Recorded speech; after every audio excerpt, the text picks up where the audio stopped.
this video for some time for y'all, and it's not one that you can just kind of put together, or just something that you need to break down and do anytime, you know, running an overhead valve adjustment on your motor. So it does need to be done, and there's no, you know, better time to do it now than behind a Walmart parking lot. So we're going to jump in here. I want to show y'all some of the tools that I'm going to be using and kind of go through some of the step-by-step processes that what it takes to get the overhead adjustment done. Some of the tools, some of the basic hand tools that you do need, that you should be carrying as an owner-operator. I wouldn't suggest it as a company driver. I wouldn't even suggest, you know, touching the motor unless you're putting oil in it. But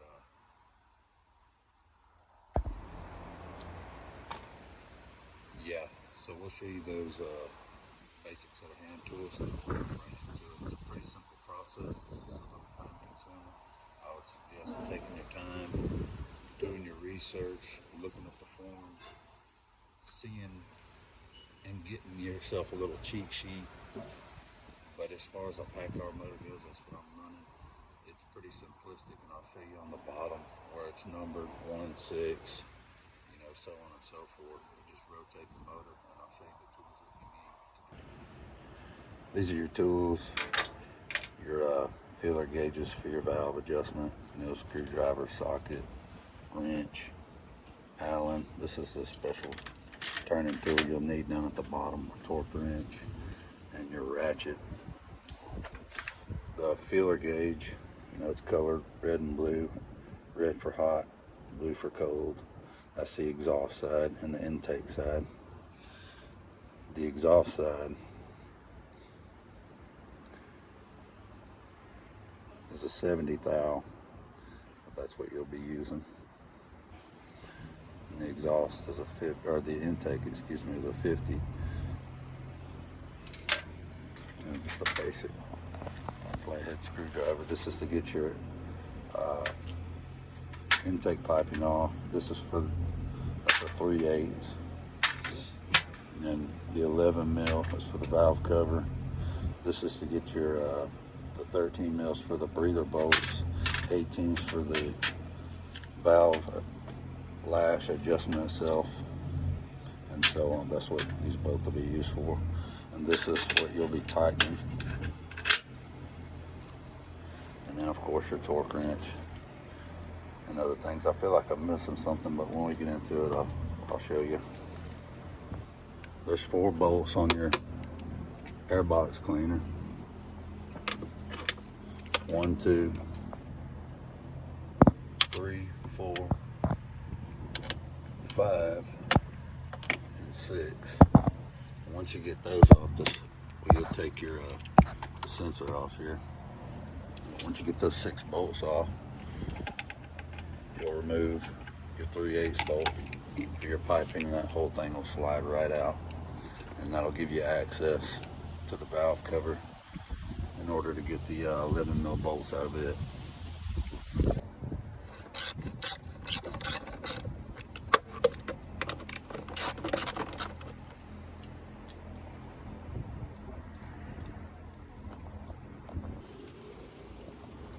So once you get your 6 bolts out, your band clamp here, just slide it down past the pipe, lift it straight up. See if I can slide it. There it goes.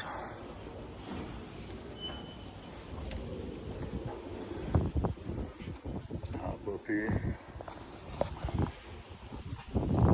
There you go. Should just slide right out. Just watch your line. Just, you know, put it wherever you think you need to put it. Put that back off over there. Up back down.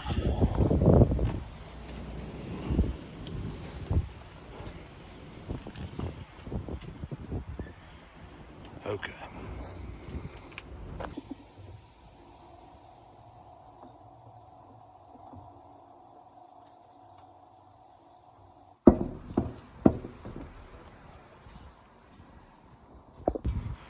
you can see you've got a lot more access to the valve cover, obviously.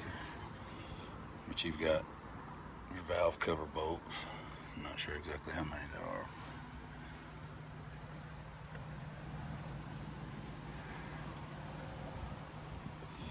That flathead screwdriver is to get this. Sometimes you can get it with your hands, but it's kind of cold up here. Slide that off. Take your valve cover bolts off. And then we'll go down to the bottom and I'll show you that where that turning tool is going to come into play.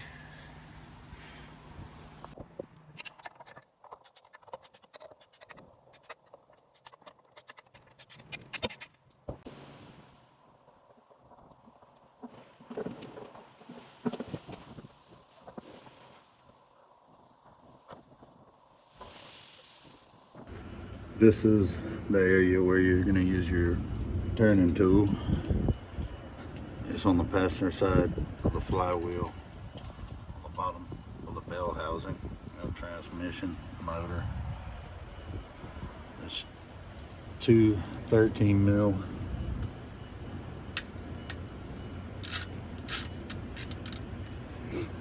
bolts.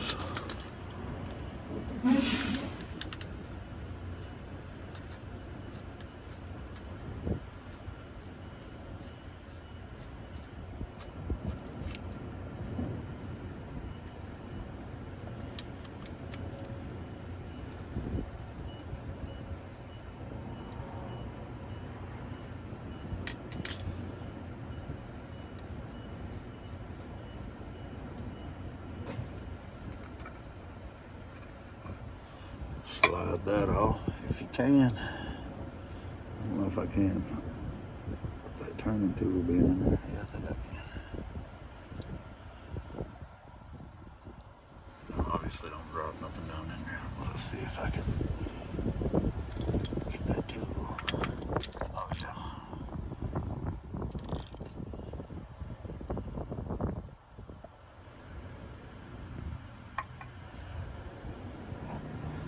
If you can, always try to put your bolts back in the bolt holes, especially if you're in a spot like I am, behind a Walmart.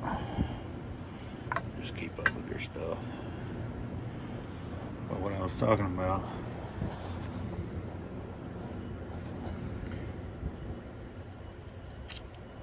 is when you use your turning tool, you'll bore the motor over.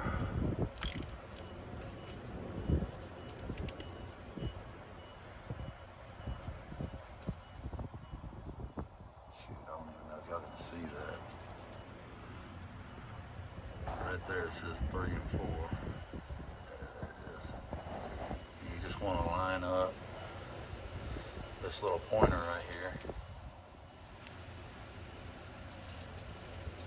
to that center line of the 3 and 4. Now I like to start on 1 and 6 and kind of make my way around the cycle.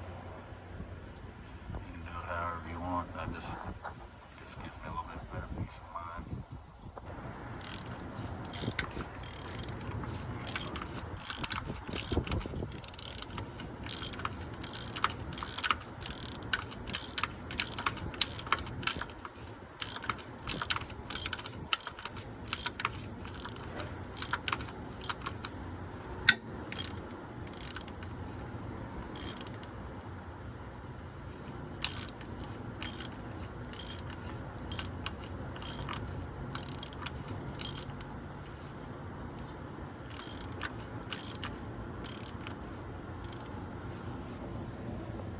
Next set of numbers,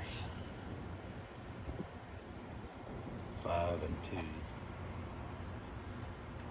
Let's see. Yeah, there it is. Just keep going.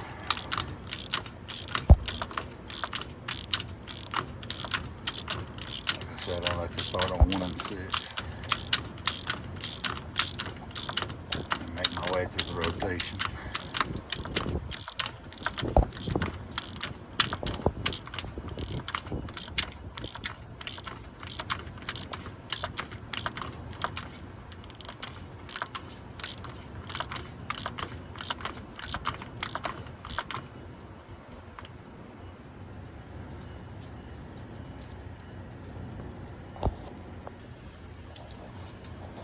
So now that we're on 1 and 6, we'll go back up to the top. And see what cylinder we're on, 1 or 6. Alright, now that we have it on 1 and 6, you come up to the top and check your exhaust side. Just about all these will always be loose for the most part. So you're going to want to check the intake side, which that one's down. This one is up. So this is the one that we'll be adjusting. And if you didn't know, the longer one is the exhaust. The shorter one is the intake. And these are the adjuster bolts. You won't even mess with these. These are just the hold down bolts for the rocker itself. So the only thing you'll do is loosen up these. But it'll be on cylinder number 6. Since we had the play, I don't know if you can see that.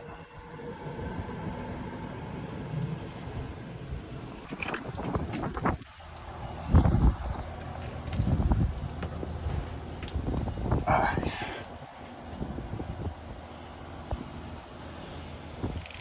Now that number 6 is done, we'll move on to the next one.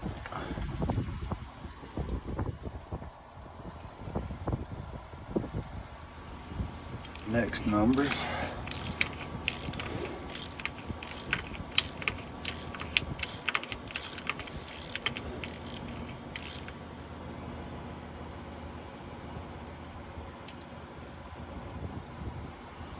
If you can see there, it says TDC, that's top dead center. You'll just line it up with its marking.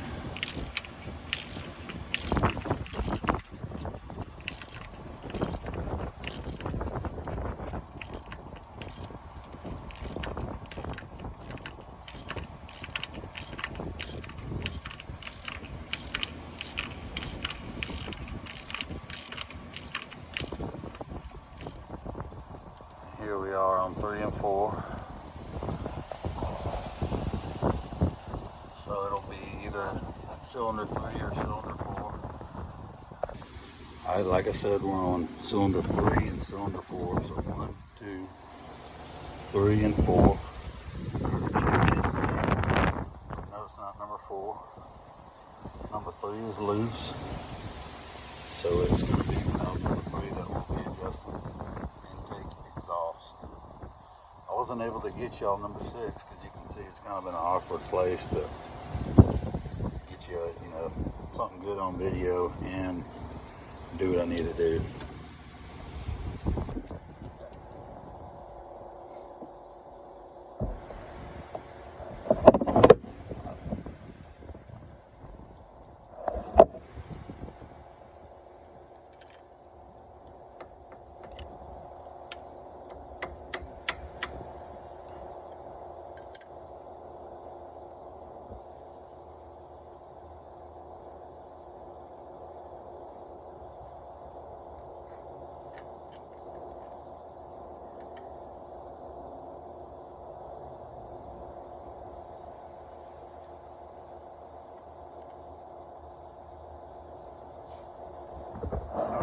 Box in on these nuts, just unless you're trying to get it to where you need it to go. You'll round it off. You'll really be in a pinch. Red for hot on the exhaust side. Then you got to play with it because that little cut there likes to get stuck.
got everything complete.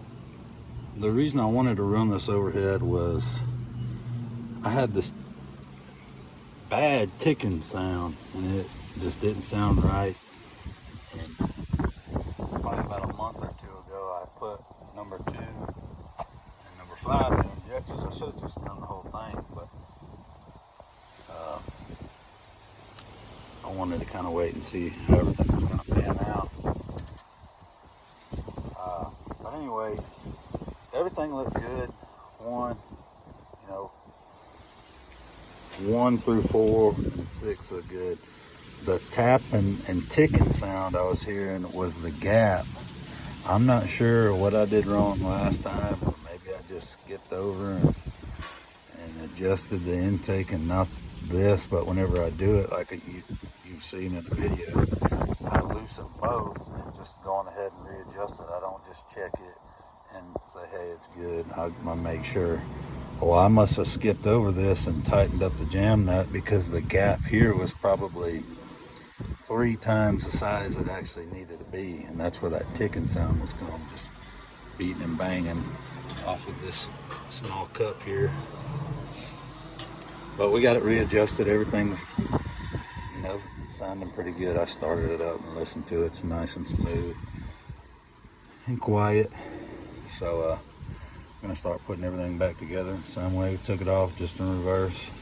That's a pretty simple process. So I will show y'all everything when we get it back together.